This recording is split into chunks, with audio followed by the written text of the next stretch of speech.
All right. Hi, everyone, and welcome back to Interact's Creator Stories podcast. I'm your host, Jessamine Solana, and with me today, I have Jessie Golden from jessiegolden.com. That's the name, right?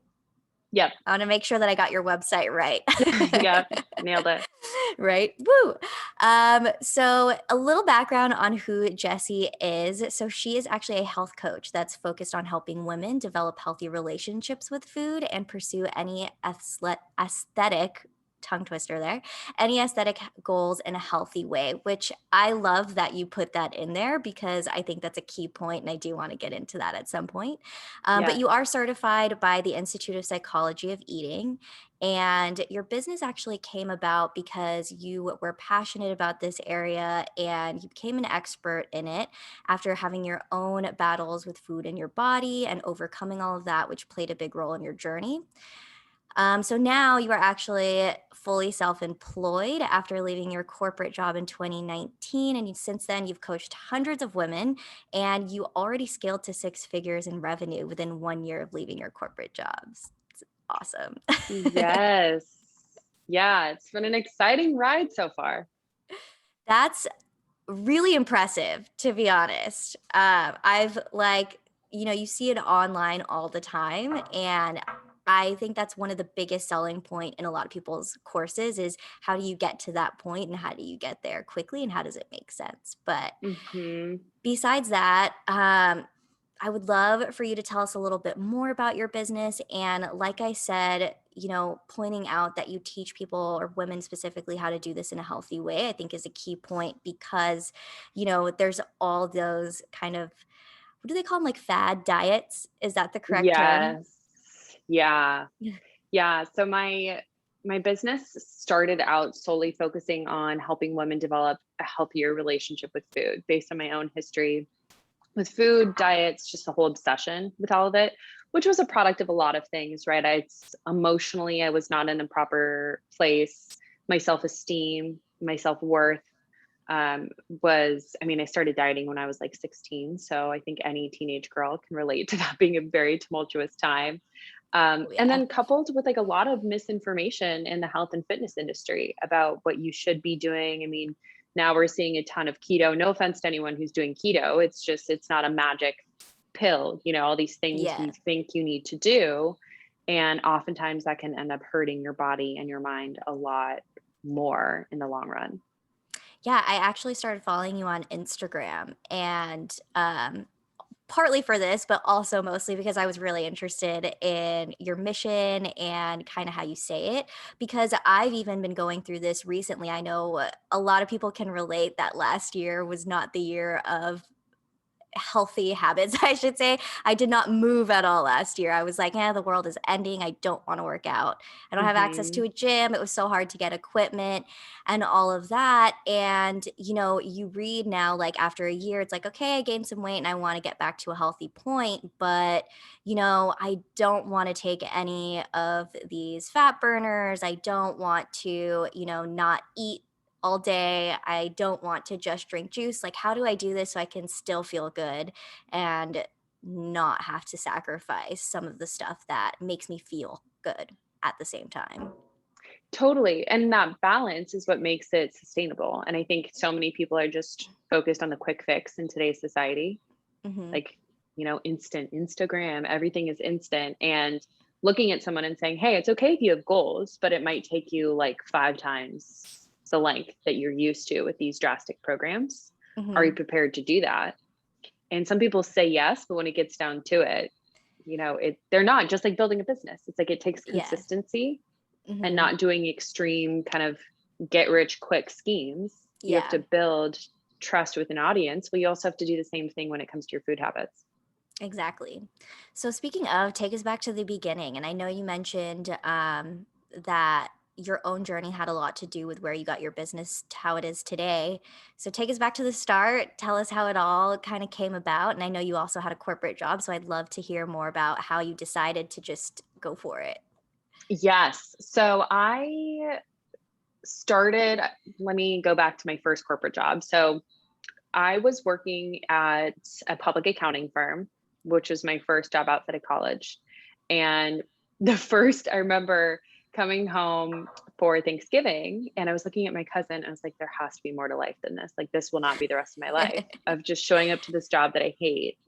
Mhm. And not that there's anything wrong with that job. It was just for me, it was so out of alignment. And I felt like I would just be wasting my entire life if I stayed there. So Mhm. I knew that it wasn't for me. Everyone told me I should do it because, that's what you do. You get your CPA and then you go to a public accounting firm, and then you live out your days and climb the ladder. And that made me like teary eyed. It was really scary for me. So I decided after one busy season, I was like, okay, I'm going to save up for a year so I can quit my job Mhm. and go backpacking in a cheap, Ooh. where I could travel cheaply and really take some time to figure myself out. And it's no coincidence that I did do that. I did another busy season and quit right after that. My relationship with food that also gave me time when I quit my job and traveled in Southeast Asia. I did a lot of introspection, healed my relationship with food in a big Mhm. way. I still had no idea what I wanted to do, but I came back from 3 months abroad and knew that entrepreneurship, I always kind of knew that, like working for other people just didn't make me happy. So Mhm. came back, got coincidentally hooked up with these guys who said, "Hey, we're doing this recruiting thing. Do you want to come work for, it's going to be kind of a hybrid entrepreneur model. You just give us a very small percentage of all the sales you make or the placements for recruiting." And it was going to be accounting placements. So I was like, perfect. Combine the two. And it was entrepreneurial, and that part I loved, but I wasn't passionate Mhm. about it. And it was during that time when my relationship with food was healing more and more. And I looked around and was like, oh, everyone struggles with this. Like, I thought it was just me. So I thought, what if I turn that? I have a passion for that. And I go into pursuing that as my career. And this is where I had to have that long-term focus that I was telling you about, because I took a Mhm. job in another corporate recruiting job. And I had joined that initially thinking, okay, I'll be there a year while I get my business off the ground. Well, that turned into 3 years because it took a lot longer to get my side hustle up and running. So I was working on that concurrently, getting certifications, started my Instagram in 2017, maybe 2016, I don't recall. And just made a promise to myself that I would post every day for a year. And I did. Mhm. And then I was able to leave my job in 2019 and go full time. Nice. And here we are now. Yes. And here we are That's now. awesome. I kind of love that you mentioned earlier, it's not like a get rich quick type of thing. And even in your story, you see, like, okay, actually came up with this idea, but it still took a long time to get there, which I think a lot of entrepreneurs can relate to. And especially since at first, I'm sure there's a lot of people, and even in our customer base, we see a lot of people who are in that this is my side hustle space. So, my question is, how do you kind of take what is your side hustle and form that into a full time, like fully self employed business? Yeah. So that took a lot of, I would say, consistency, and not to sound trite, but that's really what it took, is consistently showing up in the smallest of ways. Cause that's really all I had the capacity and bandwidth for. I Hmm. would get up early and do like an hour of work before work. And then I'd come home and do work after work. And things that take me like 20 minutes now took me an hour then, because I just was learning so much at the same time. Yeah. But I think that consistency is really, really important, especially if you have an audience that's watching you, because that's how you develop trust with them. If you're Hmm. posting, twice a month, they're not going to take you seriously because you're not even taking you seriously. Yeah.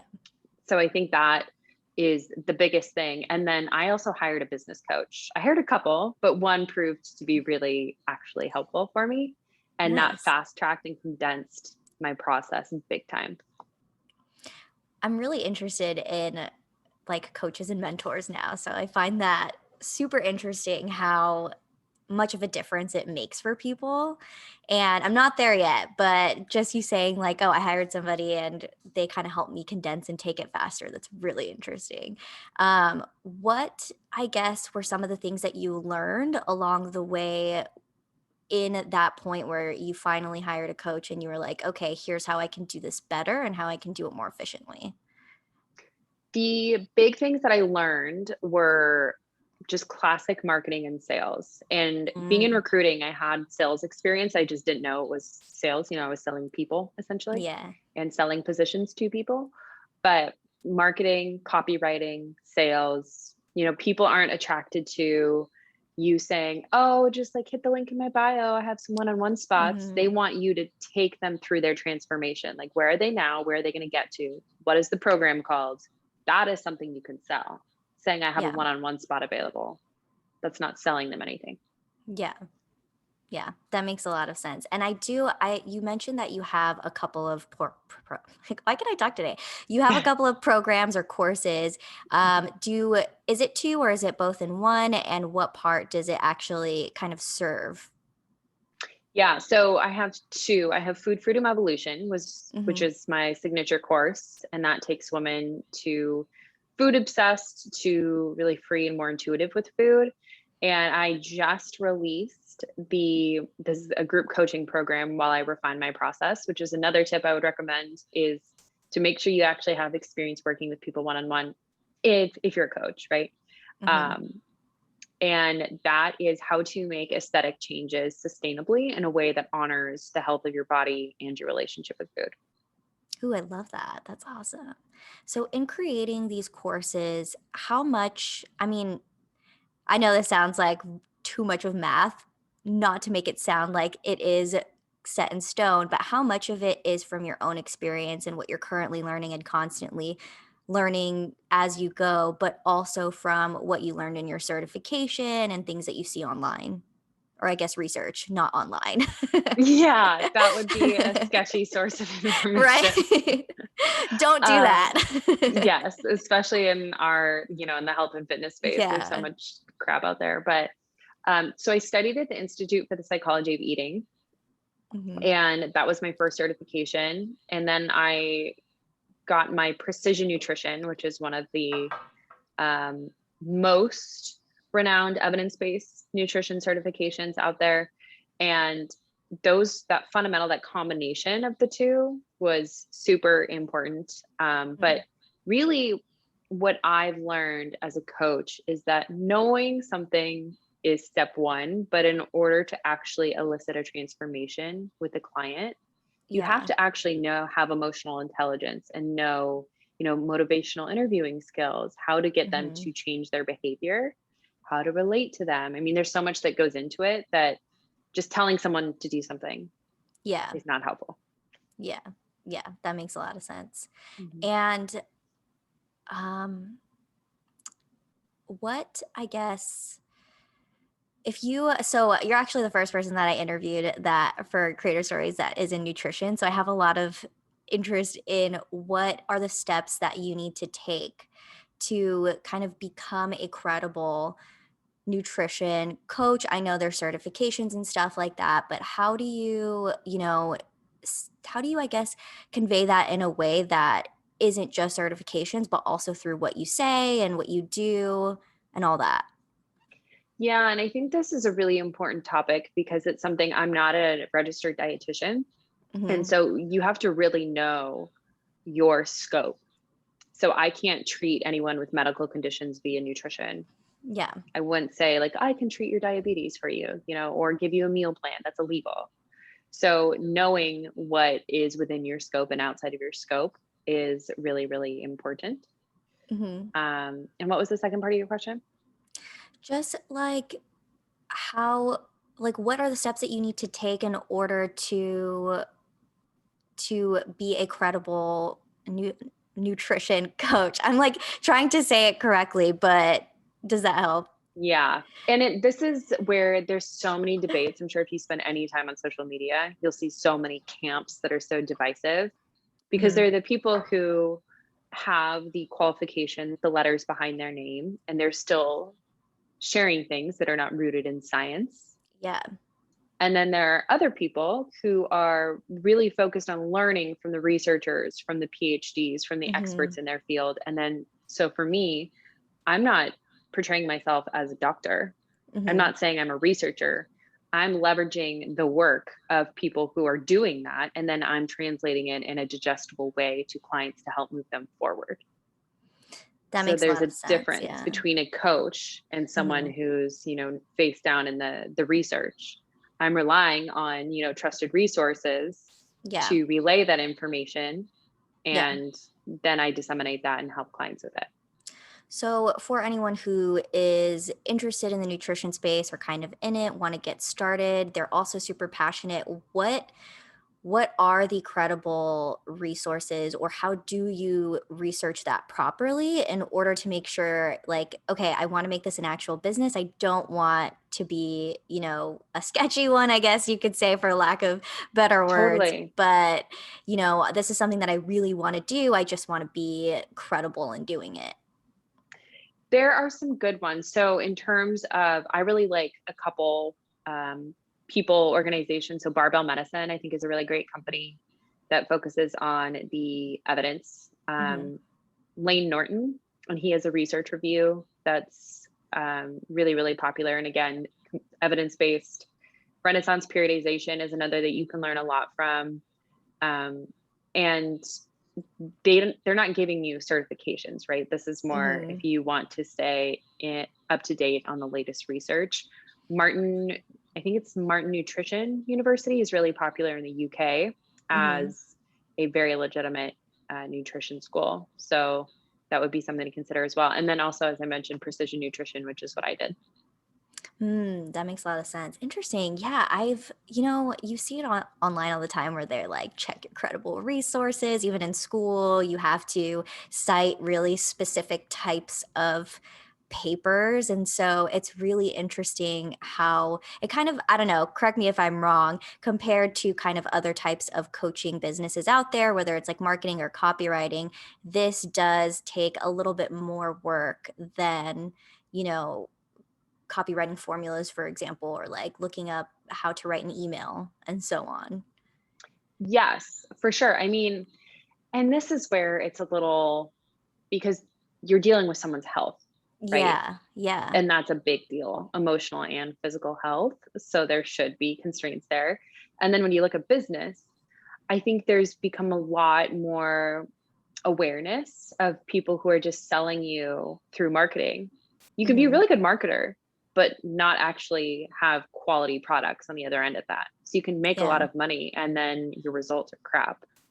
And I think that's coming out more and more, where people are realizing that. There's a Facebook group, I think it's called the Fitspro Mentorship, where they Mhm. review business coaches in there. And if you're a business coach, you're not allowed in Oh. there, Oh, wow. because it's become such a thing where people, and roundabout way of saying that, yes, your health is obviously very important, but so is your money. And for Yeah. entrepreneurs who are just starting, I mean, I was just scraping by. Any of my extra money I was putting into my business. So Mhm. that's a big investment. And if you're giving it to someone and they're a total sham and they're not actually going to give you a return, that can really, really affect in a roundabout way somebody's health. Yeah. Yeah.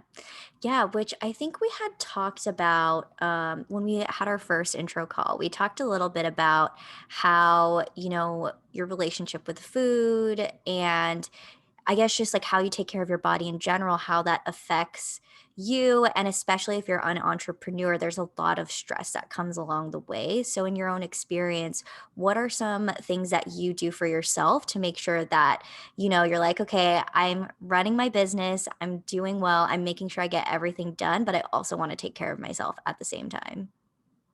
Yes, that balance is so important. And so, food and the way you treat yourself, the way I treat myself, I'll speak in my first language here, is it greatly impacts my energy levels, the clarity of my thinking. It affects how I sleep, impacts Yeah. everything.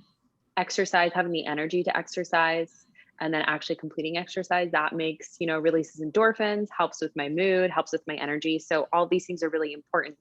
And there was a time, 2019 through half of 2020, I was dealing with chronic health issues as a result of stress. Hmm. And I think it was from the years of working two jobs at a time, doing CrossFit, just burning the candle at both ends. And that was a Hmm. really hard lesson for me to learn, but I'm grateful that taking care of yourself, and not in there's a balance. You don't want to be, a couch potato who's eating chips all day. And Mhm. you also don't want to be the one who is burning the candle at both ends, and finding that balance because neither are respectful for your body is really important. That makes a lot of sense. I feel like there there's I'm trying to think of the right way to say this in terms of I heard you say something about how you were also doing CrossFit while working 2 jobs. So pretty much where I'm going with this is, there's a lot of I don't even know if it's misinformation, but just information out there about how, you should work out. The harder you work out, the better. I remember when I first started exercising, um, someone had told me, it's a good workout if you can't breathe at the end. Like, what? I know Oh it my sounds gosh. really bad, but pretty much what I'm trying to say is what is that point where you're like, okay, this is healthy, this is within my means? And how do you know if or how it's affecting you in your day to day, like your work or your school? And if you are starting a business, having to do that side hustle while also working your 9 to 5?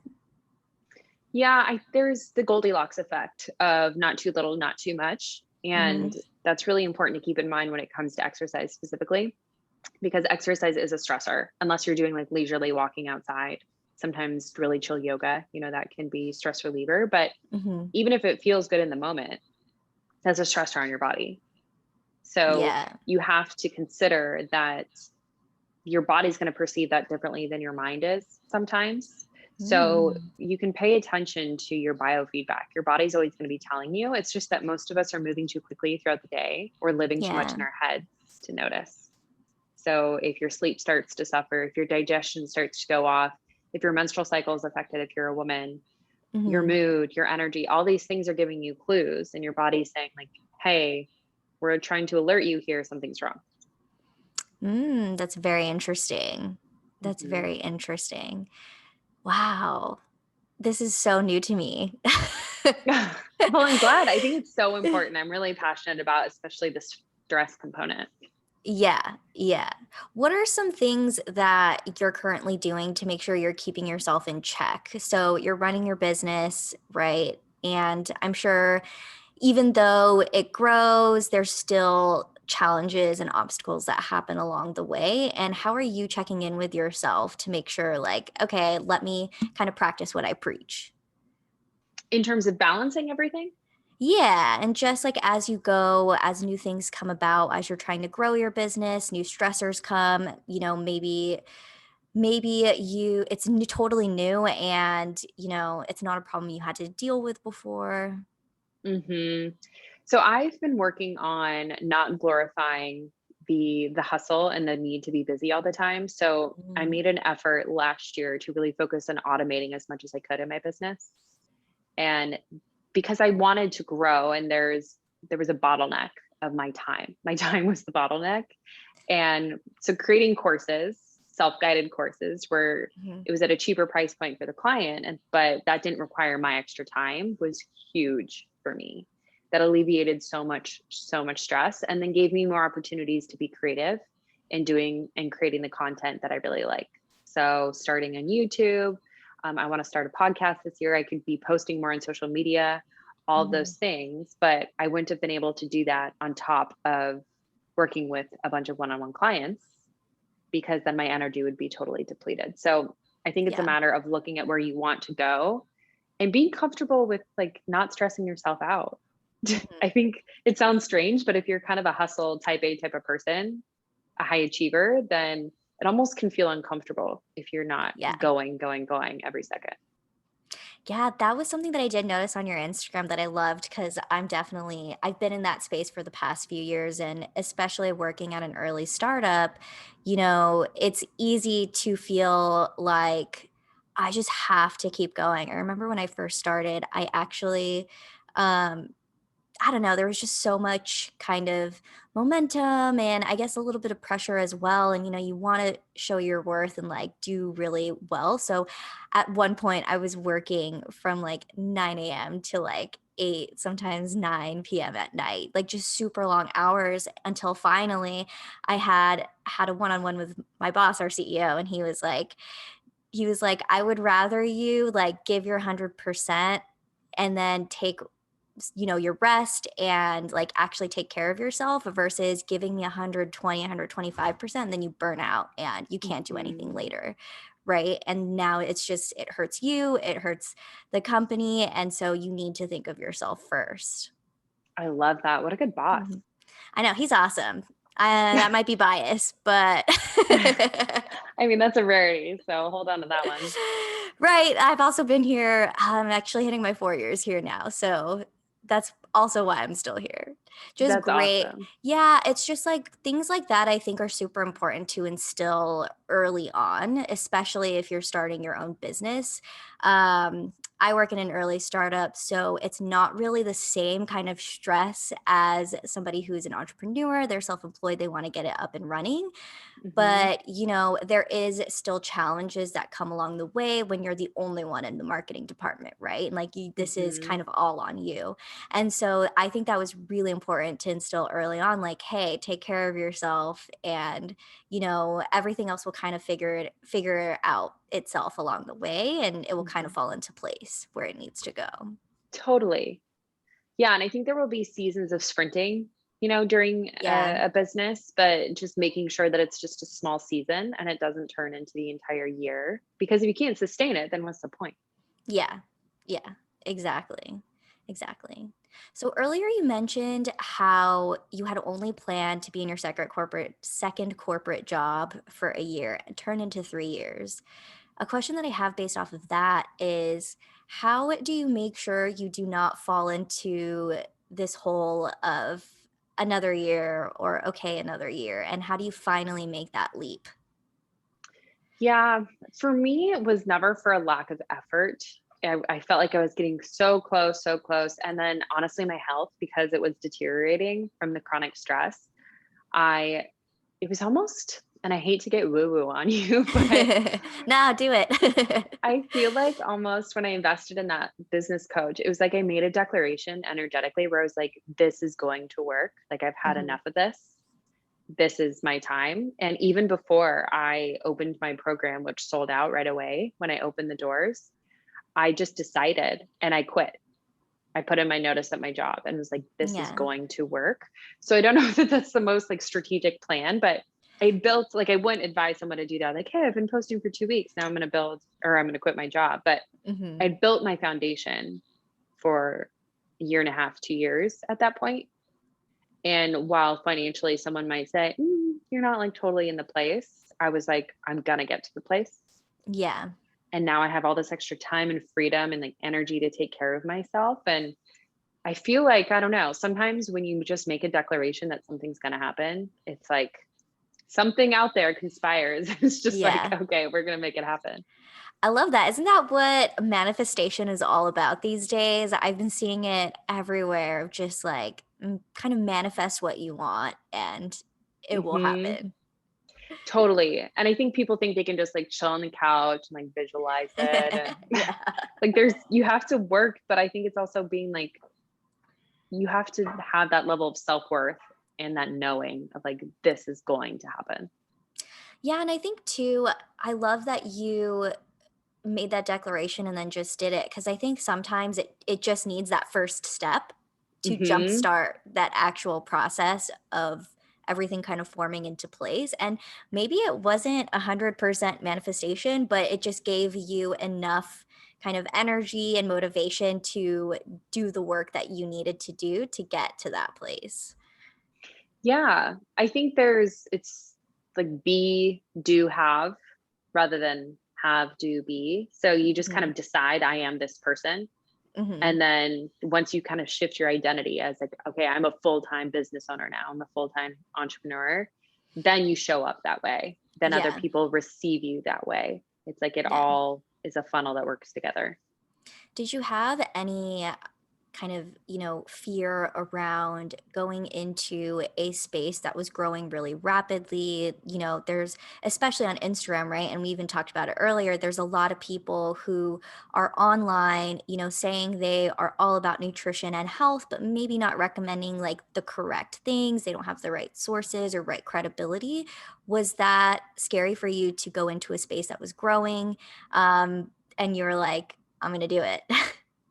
Yes, for sure. And I would say that in the last couple years, it's become much more dogmatic and Mhm. divisive, which, to be honest, gives me anxiety a lot of the time, because people can be ruthless on Yeah. social media. There's no accountability there. So people can say whatever they want to you. And Oh my gosh, I, yeah. yeah. And so not only from just random people, what people call trolls, but um, from other people with accounts too.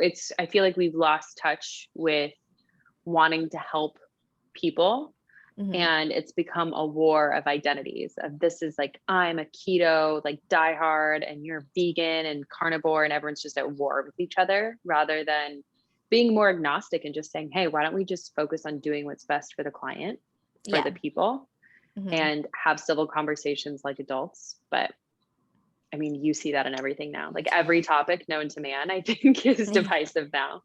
Yeah. Oh, yeah, for sure. And I know too, you said that I saw when you had sent me your bio originally, you had mentioned something about how even in 2020 you were still doing really well. Can you talk a little bit more about that and how you were able to stay kind of true to your mission and your values without, because pretty much what I'm saying is the pandemic was scary. Everyone was like, what's going on? What are we going to do? What's going to happen to my business?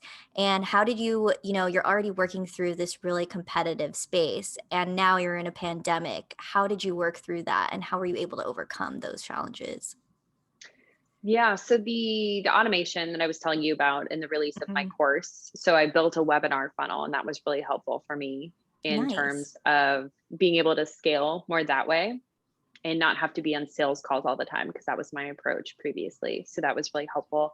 But I focused throughout 2020 on helping people rather than being coming from a place of fear about money, and I think that really made a I big love that. difference because there's so much, I don't know if predatory is the right word, but fear-based marketing where, Yeah. they tell you to capitalize on the person's fear. And especially in a pandemic, it's like, okay, like ethically, that is so not something I'm going to do. So staying true to my integrity, which is still something that, with the launch of my last course, because it does talk about aesthetic goals, weight loss, some Mhm. people are so against that.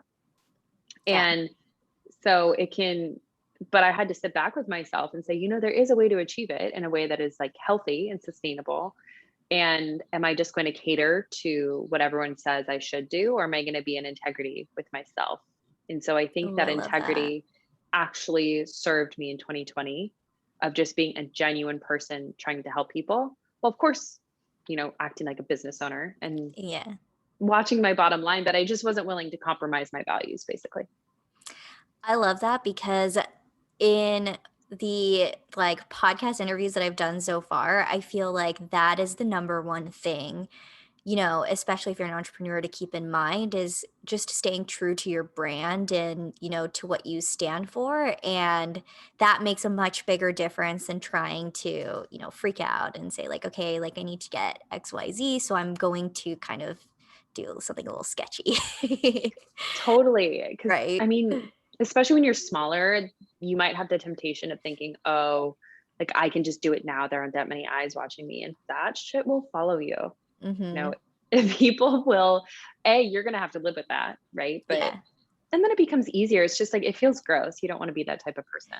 Yeah, yeah, and I think too, I mean, I say this all the time, especially with the internet, and even growing up when internet wasn't, it was there, it wasn't as much of a part of our lives as it is now, but we are bombarded with so much commercials, ads everywhere that it is hard to find authentic messaging in some of those. And Hmm. so I feel like now, like after so many years of that happening, people are looking for those authentic kind of brands and authentic messaging and like, hey, I do this because I like it and I follow this. This is my lifestyle.